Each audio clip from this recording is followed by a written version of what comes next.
This short video is going to describe a really nice practical application question that combines some things we learned earlier, which was lactic acid production and the lactate threshold, and also some things we're learning later, which is muscle fiber types and muscle characteristics. So here's my question. So the question is, as shown on this slide, how does the size principle help explain the lactate threshold? Great question. And to help answer this, we should define the lactate threshold, we should define the size principle, and to help us define the size principle, we need to define a motor unit. So first of all, the lactate threshold, and I think we have talked about this before, and this was earlier in our textbook. And this next figure is a figure from our textbook, both later in the chapter, or later in the book in chapter 13, and also earlier in the textbook, figure 6.1 had this, or a similar figure. So we look at blood lactate concentration in the blood, so it's millimoles per liter, so some concentration on the y-axis. And the x-axis is exercise intensity, either VO2 or percent of VO2 max or something. And the pre-training condition is this line, and there's a lactate threshold, but it happens at an earlier exercise intensity. And post-training, there's still a lactate threshold where there's this big rise in lactate in the blood. So that lactate threshold is happening here, and it's happening at a higher exercise intensity. So that's a function of training. My question now is, how does the size principle help explain it? Either help explain it here in trained condition or in untrained condition help it here. Why is there this increase in lactic acid in the blood? And if you look at figure 6.1 on page 174, and I think some of you had this as an earlier, maybe midterm question, I asked you to list 4 different possible causes of the lactate threshold. And on that figure, our list is it could be a low tissue oxygen, that could be a reason. A reliance on glycolysis, so doing more of fast anaerobic glycolysis, so increasing lactic acid production, that was list 2. Activating fast twitch muscle fibers, that's list 3, or number 3 on our list, and 4 was a reduced lactate removal. So this question, how does the size principle help explain lactate threshold? This is number 3 on that list, which is activation of fast twitch muscle fibers. And we've just described what is a fast twitch muscle fiber. Predominantly type 2B, that would be the fastest contracting, relatively low amounts of mitochondria, doing a lot of fast anaerobic glycolysis. So that's the kind of energy system. So we have an idea of what's going on. So what is the size principle? And the size principle,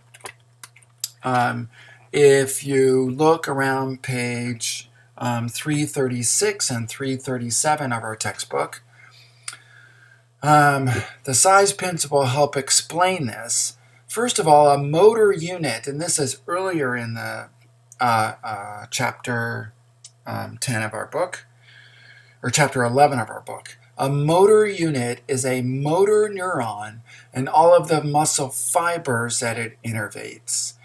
So here's one nerve going to a bunch of different muscle fibers. So that's a motor unit. Great. So the size principle, and again you can look at page 336, they describe it nicely. The size principle is motor neurons with relatively larger size axons, so they're larger size. They become recruited as muscle force increases. So as you need more force generation, you're going to be recruiting these larger size motor neurons and therefore larger size motor units. These larger size motor neurons, and I think we had a table of this, or we talked about a table of this, they innervate, they connect to predominantly type 2 fibers. Type 2 fibers, as you know, Type 2 fibers, as you know, are predominantly fast twitch muscle fibers. They do a lot of fast anaerobic glycolysis. They're going to be producing a lot of lactic acid. Here is a picture I copied online. So this is a motor unit. So here's a motor neuron that's stained dark. So that's the nerve. And those are the neuromuscular junctions, those dark blobs. So that's where it's connecting to different muscle fibers. So all of these are a different muscle fiber. So it's not one-to-one. It's not one nerve to a muscle cell. It's one nerve to, depending on what's required, one nerve to several muscle cells or to a whole bunch of muscle cells if you need more force production. So back to this practical question and see if I can explain it. So at the beginning of exercise, slow motor units that are smaller in size will innervate or connect to predominantly type 1 fibers. They're smaller in size or smaller size motor units. Type 1 fibers, as you know, are oxidative. So they're going to be producing less lactic acid. They have more mitochondria.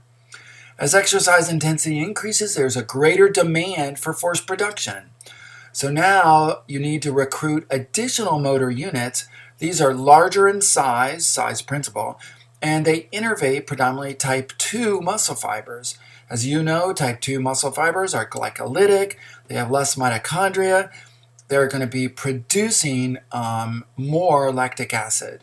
So type 2 fibers, my last bullet point, are glycolytic, lower mitochondria, therefore increase the rate of lactic acid production. And this is a picture of out of our textbook on page 337.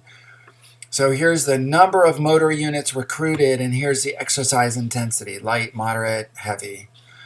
So to start off with, we're using predominantly type 1 fibers. And I guess that's the blue line. As the exercise intensity gets more difficult, we need to be generating more force to either run on the treadmill or pedal the bicycle or whatever we're doing. So now we're recruiting additional motor units that are larger in size, and they innervate predominantly type 2, either 2A or type 2B muscle fibers. We've sort of maxed out type 1, so now we're recruiting these type 2 fibers. These type 2 fibers, as you know, are glycolytic, meaning they don't have much mitochondria. They do more anaerobic or fast glycolysis, so they're going to be producing more lactic acid. So the mechanism for how this size principle helps explain the lactate threshold. As we increase exercise intensity, either an untrained condition or a trained condition, we need to be generating more force production, so we need to be recruiting more type 2 fibers. They're larger in size, or the motor units are larger in size. That's the size principle. And type 2 fibers are more glycolytic, so that's helped explains the lactate threshold. And that was number 3 on our list, the recruitment of fast twitch fibers. And in no case did that answer of the lactate threshold describe that we're lacking oxygen. No, it simply means that we now need to recruit muscle fiber types that are glycolytic. They're fast twitch fibers. So we're recruiting more of those, so we're simply producing more lactic acid. So this has been a great sort of practical question and a nice final exam question because it combines things that we talked about earlier, the lactate threshold and lactate production, and things that we've talked about later, which are muscle fiber characteristics. I hope this helps in bringing things together to help you understand some of the principles of our class.